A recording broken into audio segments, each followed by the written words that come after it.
This is the book of Revelation, chapter 1, verse 3, and it reads, Blessed is he that readeth, and they that hear the words of this prophecy, and keep those things which are written therein, for the time is at hand. All praises, glory, and honor to Yahweh, Bahashem, Yahushai, Bahashem, Rahakakodash. Double honors to the apostles and elders of Great Millstone who rule well in teaching us this 100% truth. Salutations to them and my fellow Akim who labor in this truth week in and week out on the highways and byways.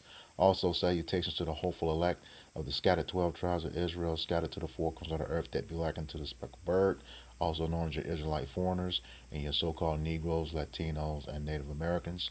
To you, I say Shalom. This is your brother Ayashal Barazal from the Indianapolis branch of the Great Millstone, coming back at you with another lesson that is edifying to the elect body of the nation of Israel. All right, I already know what I'm going to call this video. I got two clips. I'm going to call this, Esau's Red Heifer Doctrine and Building of the Third Temple is straight bullshit.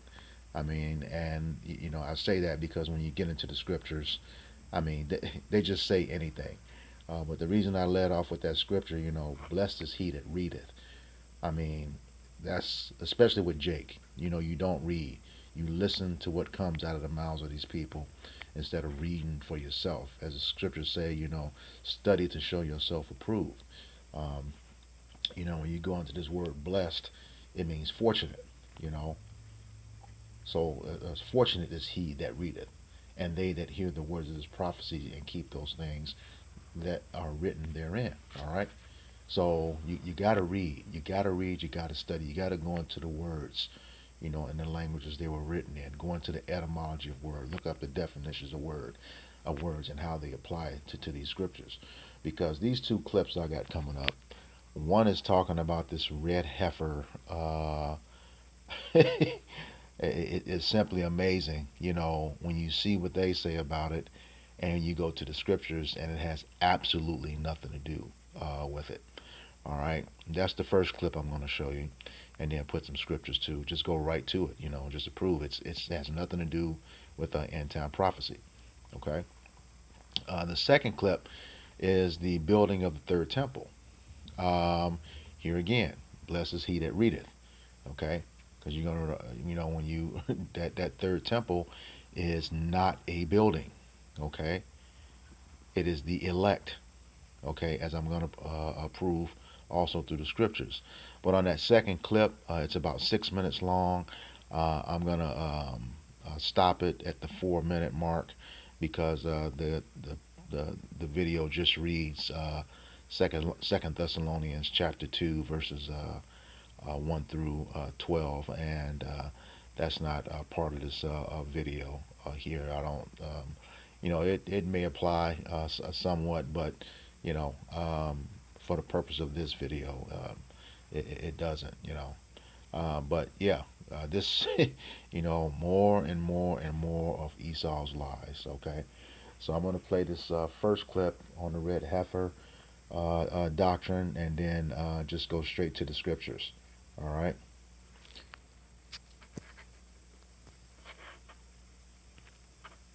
Have to pay taxes. The red heifer prophecy. The Christian fundamentalist Seven Mountain Dominionist extremists that partnered with AIPAC and have been communicating with the White House are manifesting the end of the world and probably using our tax dollars to do it. So you still have to pay taxes. Heifers for Christ. This was written in 2006. They've been working on this since the 90s. John Hagee, he makes money writing about the end of the world through his giant Texas church and Christians United for Israel, which is basically the Christian version of AIPAC. They have been trying to breed these perfect red heifers to sacrifice to fulfill end-time biblical prophecies in the southern U.S. to ship to Israel, and they have done so. Okay, this was in September of 2022, and now these cows are ready to manifest Armageddon. The red heifer is first mentioned in the book of Numbers when God tells Moses and Aaron, this is a ritual law that God has commanded. Instruct the Israelite people to bring you a red cow without blemish, in which there is no defect and on which no yoke has been laid. The White House to personally lobby him, I guess you would say, to move the embassy to Jerusalem. That's fascinating stuff. Tell us more about that. Well, the truth is, I was invited to have supper with him. And it lasted 2 hours. And I sat down and talked to him just like I'm talking to you. And actually, I took the Bible and read to him the Leviticus story of the year of Jubilee. And he listened very intently. And I told him, I said, Mr. President, you are exactly at the point in history where Harry Truman was in 1948. I said, in 1948, Israel became a state, telling you that if you will step into political immortality in Israel. And he listened very intently.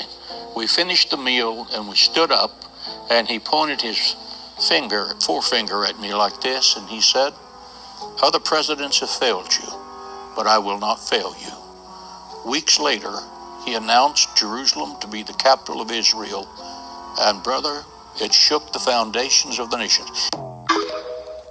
All right. First of all, we're going to show here that the red heifer is not a prophecy. Okay. It was a statute, a law. Okay. According to the scriptures. And, once again, it's not a prophecy. And, John Hagee is an Edomite. Okay. Looks like a well-dressed, a fat bastard. That character that played in Austin Powers. Yeah. Yeah. And that shaking of the foundations, his fat ass probably farted. That's what it was. But in any case, that has nothing to do with prophecy. So let's get right to it. This is I'm going to read this in a couple of translations too. I'll start with the King James, and I'll probably shoot over to the Good News translation. All right, so this is Numbers. Well, first of all, let's just show you how many times it is found. Red. Okay, I had it in there. And hit all. Okay, so I'm going to narrow it down to exact phrase. Okay. And you see red heifer only shows up once in Numbers chapter 19. I've gone through this. It's the first 10 verses. All right. So let's go ahead and get there. I'm going to read it verbatim and let you see that it has nothing to do with end time prophecy. Okay. And it reads, and the Lord spake unto Moses and unto Aaron, saying, this is the ordinance of the law which the Lord hath commanded, saying, speak unto the children of Israel, that they bring thee a red heifer without spot, wherein is no blemish, and upon which never came yoke. Verse 3, and ye shall give her unto Eleazar the priest, that he may bring her forth without the camp, and one shall slay her before his face. Verse 4, and Eleazar the priest shall take of her blood with his finger, and sprinkle her blood directly before the tabernacle of the congregation 7 times. Verse 5, and one shall burn the heifer in his sight, her skin and her flesh and her blood with her dung shall he burn. Verse 6, and the priest shall take cedar wood and hyssop and scarlet, and cast it into the midst of the burning heifer. Verse 7, then the priest shall wash his clothes, and he shall bathe his flesh in water, and afterward he shall come into the camp, and the priest shall be unclean until the even. Verse 8, and he that burned her shall wash his clothes in water, and bathe his flesh in water, and shall be unclean until the even. Verse 9, and a man that is clean shall gather up the ashes of the heifer, and lay them up without the camp in a clean place, and it shall be kept for the congregation of the children of Israel for water separation. It is a purification for sin. Verse 10. And he that gathereth the ashes of the heifer shall wash his clothes, and be unclean until the even. And it shall be unto the children of Israel, and unto the stranger that sojourneth among them, for a statute forever. That's a statute, not a prophecy. Okay? It's not a prophecy. Like I said, I'll get it in another translation. Let me go to the Good News translation. If I can find that here. Okay.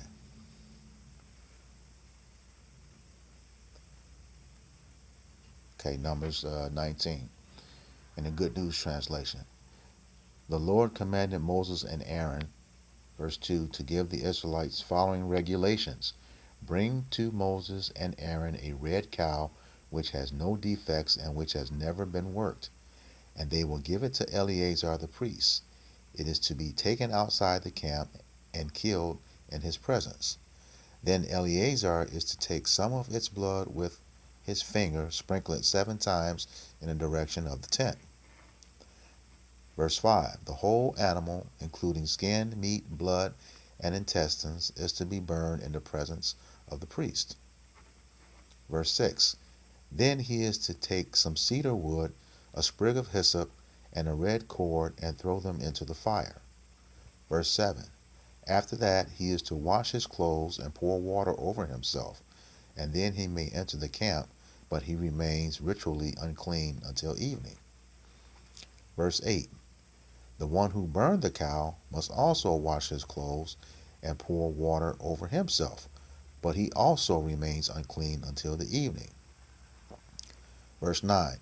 Then someone who is ritually clean is to collect the ashes of the cow and put them in a ritually clean place outside the camp, where they are to be kept for the Israelite community to use in preparing the water for removing ritual uncleanness. Slakia. The ritual is performed to remove sin. Verse 10. The one who collected the ashes must wash his clothes, but he remains unclean until evening. This regulation is valid for all time to come, for both Israelites and the foreigners living among them. Okay?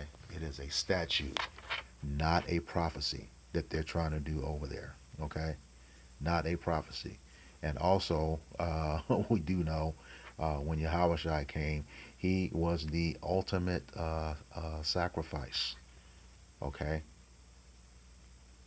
He was the ultimate sacrifice. And we know, at the time, our sacrifices, according to Isaiah 1, were pretty much null and void, because we were, it was done with a lot of premeditated sin. Okay? Yahweh was the ultimate sacrifice, not these heifers, and they breeded, according to that video, breeded a bunch of them, It was only one, and they will not be purified from their sins. They are the wicked. And notice she said that this is the Christian version of AIPAC, who is nothing but Amalek. Your 1948 is your small hatters, okay? The imposters over there in the land, okay? That's who they are. That's exactly who they are. So, again, that red heifer doctrine is straight bullshit, and the scriptures prove that, all right? So let's get back to the video, the second video. Like I said, I'm going to stop that one at the 4-minute mark, because there's some guy who's just, he's just letting 2 Thessalonians 2, 1 through 12 play. All right? Big news alert. Netanyahu just dropped a bombshell. The Third Temple rebuilding kicks off this November. Imagine the historic echoes and what this means for the world. Is it a game changer or a controversy starter? What's the scoop on the City of David, and what about the Dome of the Rock? So let's dive into this video today to know the details. The Third Temple is about rebuilding a special place in Jerusalem. Before this, there were two other temples, but they were destroyed a long time ago. One during a fight with Babylon. Let me pause that right there. As you can see, this third temple that they're showing is made with hewn stone. Okay, that was against our law according to the scriptures. You know, the first and second temple were not of hewn stone. Okay, and this third one is. So that's going off. All right, so let's continue. Babylonians in 587 BCE, and the other during a fight with Romans in 70 CE. Even though the third temple hasn't been built yet, it's a very important and sacred thought in Judaism, especially in Orthodox Judaism. People believe it will be the holiest place for Jews to worship. In the Hebrew Bible, the prophets said that the third temple should be built before or during the Messianic age, a special time in the future. This idea is also significant in some Christian beliefs about the end of the world. For many religious Jews, the hope of building the third temple in the old city of Jerusalem, specifically at the Temple Mount, is an ongoing idea. This belief is not just religious, it's also seen as an important goal in Israel. However, it's not that simple because there is already a building called the Dome of the Rock on the same site. This building is important to Muslims and has led to disagreements and tensions between Jews and Muslims. The arguments over this place have become a big political issue in the Israeli-Palestinian conflict, causing a lot of debates and challenges in finding peace between the two groups. The international community has stayed away from deciding who should control Jerusalem because Israel and the Palestinian National Authority both claim it as their capital, leading to a lot of disagreements. Attempts at rebuilding. Since the Second Temple's destruction in 70 CE, religious Jews have wished to construct a third temple on the Temple Mount in Jerusalem. This hope is deeply rooted in the Jewish tradition, and prayers for it are a regular part of Jewish worship. Although it hasn't been built yet, the dream of a third temple is sacred in Judaism, particularly in the Orthodox community, and is seen as the future holiest place for Jews to worship. After the destruction of the Second Temple, there were attempts to rebuild it. Emperor Hadrian initially allowed it, but the plan changed. During the Bar Kokhba revolt in 132 CE, forces led by Simon Bar Kokhba captured Jerusalem and started building a new temple. However, the revolt failed, leading to the writing of the Mishnah to preserve traditions. The Romans punished the Jews by renaming the city and prohibiting them except on Tisha B'Av. The surviving rabbis continued their school in Javnia. Moreover, Roman Emperor Julian the Apostate, tried to rebuild the temple in 361-363 CE. He allowed the Jews to build, but Rabbi Hilkiah rejected the money, believing that Gentiles shouldn't be involved. The project faced obstacles, including flames and earthquakes, interpreted as divine intervention. Julian's death marked the end of the opportunity to rebuild the temple. In 610 CE, the Sassanid Empire briefly handed control of Jerusalem to the Jews, allowing animal sacrifices to resume. However, the Byzantines reclaimed the area, turning the unfinished structure into a garbage dump. In 637 CE, amid the Muslim conquest, Jews and Arabs clashed. Muhammad proposed unity under Abraham's banner. Jews began rebuilding the temple but were expelled by Arabs, who repurposed the site for prayers. In 1267, during Mongol raids, Nachmanides lamented Jerusalem's desolation, expressing hope for the temple's restoration. Now, All right, like I said, I'm going to stop it there. First things first. You saw a lot of Edomites in those clips, so some of that history is to be, is suspect on what they were saying. And number one, even though the Second Temple was, destroyed by the Romans, it had to be rededicated because of what the Greeks did to it. You had the rededication of the Second Temple after it was rebuilt. You get that account in Second Maccabees 10, from like the first through the eighth chapters. Because they did some horrible things to the temple under Antiochus Epiphanes the fourth, who was the ruler at that time. All right, but more importantly, outside of that history, the third temple is not a building. It is not a building. Okay, and we know that because it's said a couple of times in Acts. This is the book of Acts, chapter 7, verse 48. I'm going to go a little bit deep into this one with some precepts, okay? 7 and 48. Let me highlight there. Howbeit the Most High dwelleth not in temples made with hands, saith the prophet. Okay? Heaven is my throne, and earth is my footstool. What house you build me, saith the Lord, or what is the place of my rest? Okay? he dwelleth not in temples made with hands. This is Acts chapter 17, verse 24. Same chapter. Highlight that one. And it reads, Yahweh Bahashem Yahushai that made the world and all things therein, seeing that he is Lord of heaven and earth, dwelleth not in temples made with hands. Point blank period. Okay? So if he's not in the temples made with hands, what is the temple? All right? This is 1 Corinthians chapter 3, start at verse 16. All right? And it reads, Know ye not that ye are the temple of Yahweh Bashem Yahushai, and that the Spirit of Yahweh Bashem Yahushai dwelleth in you? Okay? That's clear.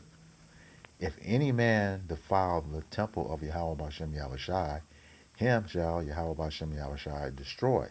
For the temple of Yahweh Bashem Yahushai is holy, which temple ye are. It's telling you right there, plain as day.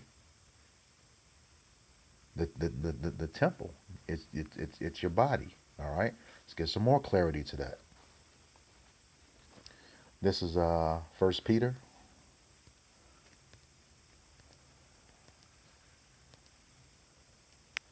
chapter 2, verse 5.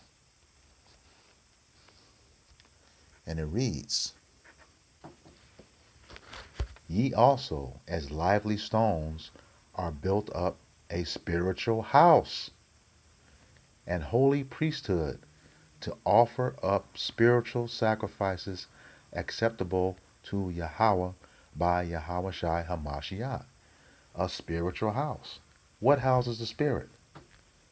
These bodies. Okay? Now, these bodies right now, but they're going to be the immortal bodies when the Lord comes back and destroys this place. All right. And what is that? What is that house? Collectively, it's the house of it's the house of David. All right. So just to back this scripture up, this is just to let you know that it's not a building. This is Revelation chapter 21 and verse 3. And it reads, And I heard a great voice out of heaven saying, Behold, the tabernacle of Yahweh Bahashem Yahushai is with men, Salakia, and he will dwell with them, and they shall be his people, and Yahweh Bahashem Yahushai himself shall be with them and be their power. It is with men. Okay? His tabernacle. Okay? And we know that to be the house of David, according to prophecy. All right? This is the book of Amos, chapter 9, verse 11. And it reads, In that day will I raise up the tabernacle of David that is fallen, and close up the breaches thereof. And I will raise up his ruins, and I will build it as in the days of old. That's all 12 tribes coming back together. Okay, the entire nation of Israel coming back together. That's what it was under David, okay, as well as Solomon, okay, until Solomon passed away and then the kingdom split, southern and the northern kingdom. But under David, you know, uh, all of Israel was together, unified. All right, those were the breaches. Okay, which was up until this point as the elect are being gathered. Okay, gathered together now with this word. You know, the two sticks, according to Ezekiel 37, are being joined together again. All right, pretty much joined together again. Now everything else is just a, a matter of time and prophecy fulfilling itself. Okay. All right. So yeah. Oh, and I just want to make one more point about that red heifer doctrine. I showed it's not prophecy, and as you saw, it has absolutely nothing to do with Armageddon. Absolutely nothing. All right. Armageddon is all at the hands of Yahweh Bashem Yahushai. You know, has nothing with no red heifer sacrifice. All right. As you saw, it's only found in one place in the scriptures, and that's Numbers 19, verses 1 through 10. It's the only place it's talked about. Okay.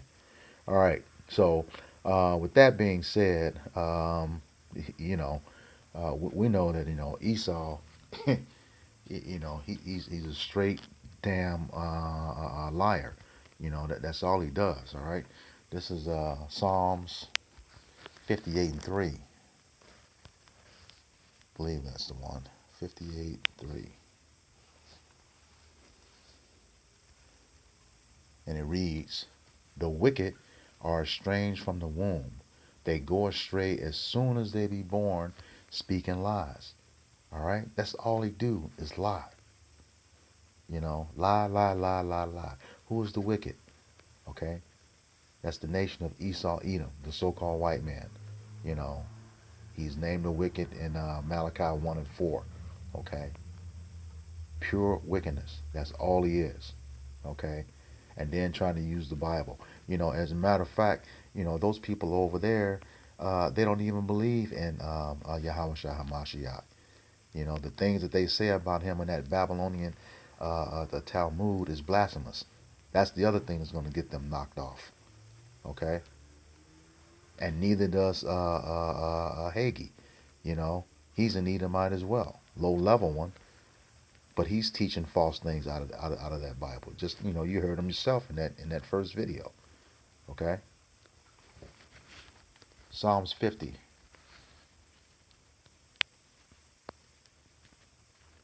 16 and 17. Here it is again.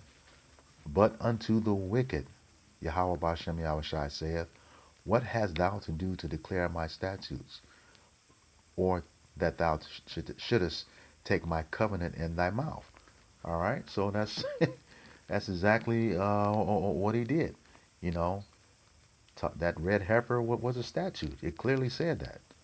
And here's the Lord is saying, why do you take it in my mouth? And why? And he answers why in the next scripture. "Seeing thou hatest instruction and casteth my words behind thee." You lie about the scriptures. You twist it. Damn well that wasn't a prophecy. But you got all those dumbasses following you, and a lot of jakes in that church too. Down in Texas. The Edomite is not fit to teach the scriptures, and that includes the ones that have melanin too. He is not dealing with that wicked soul. All right, they are the wicked. Thus saith Yahweh Bashem Yahushai, according to Malachi 1 and 4. Okay. And just to show you, how he feels about Esau, we can make it real clear. This is the book of Romans,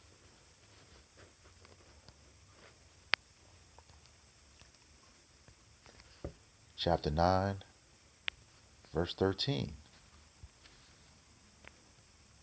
"As it is written, Jacob have I loved, but Esau have I hated." All right?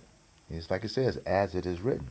So this is quoted from that same book of Malachi, beginning verses 1 through 3. Okay? He says he hated Esau. Hated Esau.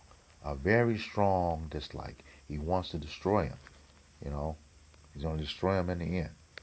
Okay, let's get another scripture dealing with this demon. This is Second Ezra.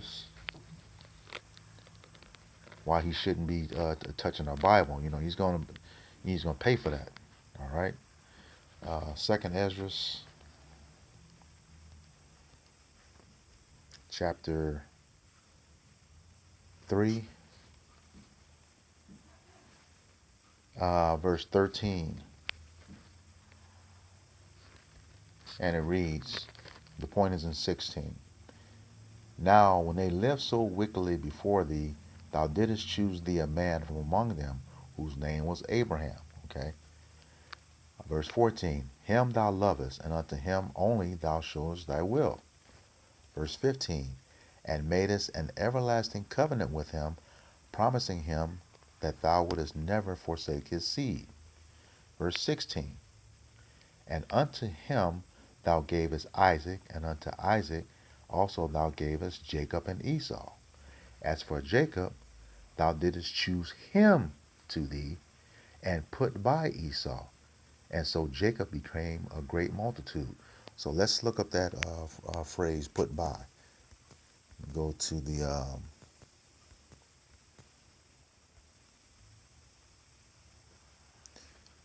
put by. Okay, yeah, I had it up already.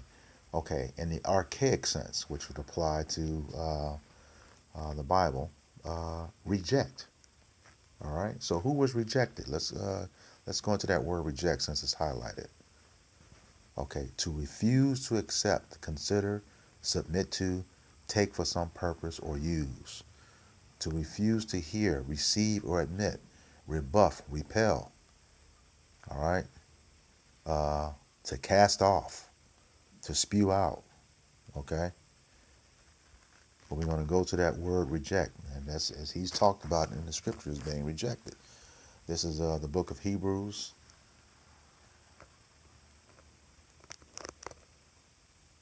chapter 12, verse 16 and 17. And it reads, verse 16, lest there be any fornicator or profane person as Esau, profane meaning outside the temple, all right, who for one morsel of meat sold his birthright. Verse 17, for ye know how that afterward, when he would have inherited the blessing, he was rejected. Okay, put by. For he found no place of repentance, though he sought it carefully with tears. All right. So them trying to, as that woman said in that video, trying to manifest prophecy, it's not going to happen. It's simply not going to happen. All right. This is Second Ezra, chapter 4, and verse 37. And it reads, by measure hath he measured the times, and by number hath he numbered the times. He doth not move nor stir them until the said measure be filled. So everything that he declared before the foundation of the world, you know, until where it is right now, nothing is going to change. As he said, he's declared the end from the beginning. Okay, his counsel shall stand. Let me get that. This is the book of Isaiah, chapter 46. I'm going to start at verse 9. And it reads, remember the former things of old, for I am Yahweh Bashem Yahweh Shai, and there is none else. I am Yahweh Bashem Yahweh Shai, there is none like me. You hear that, Esau? Prophecy is all of his hands, all right? Not yours. You don't manifest shit. Not a damn thing, okay? You're at his beck and will. You know, he's got you in the trick bag. You know, you're so high and mighty and arrogant that you don't even realize it, okay? You're so damn proud, you don't even realize it, okay? Verse 10, declaring the end from the beginning, and from ancient times the things that are not yet done, saying, My counsel shall stand, and I will do all my pleasure. So he's going to do exactly what he said he was going to do. Like he said, declared the end from the beginning. And there's nothing you can do to change that. You cannot upset prophecy. This is Yahweh Bashem Yahushai's book. Okay, it's his movie. We're just characters. Unfortunately for you, you're the villain, and you're gonna be done away with. Especially you, Amalek. You know, but you just so fucking wicked. And the scriptures tell us that you want to tell people to never forget what you went through. No, he told us the same thing. What you did to us. And those are the prophecies. He said that in the book of Deuteronomy, chapter 25, verses 17 through 19. Never forget what you did to us when we were leaving Egypt. Okay.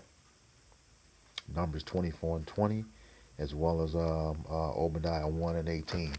All three of those are talking about your ultimate demise and removal from the face of the earth. All right. But something I wanted to say here as a man on that last video, he's saying the third temple is supposed to be Benjamin Netanyahu is saying it's supposed to be being built November 24th. 2024, November 2024. So the latter part of this year. Now, if that being the case, we already know that Apostle Dahar declared 2024 as a year of Jacob's trouble. So, if they're going to, as that lady, as it was, if they're going to manifest that third temple, which we know is false, what do they have to do to the true one? That's when that wrath is going to pick up. They have to move it out of the way to try to upset prophecy. But we know that's not going to happen. All right? So with that, I hope this lesson was edifying for the elect body of the nation of Israel. Once again, I'm going to give all praises, glory, and honor to Yahweh, Bahashem, Yahushai, Bahashem, Raha Kakwadash. Double honors to the apostles and elders of Great Millstone who rule well in teaching us this 100% truth. Salutations to them and my fellow Akim who labor in this truth week in and week out on the highways and byways.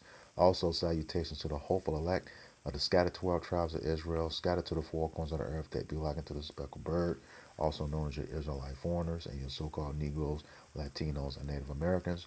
To you, I say Shalom, Kwam Yasharala. Shalom.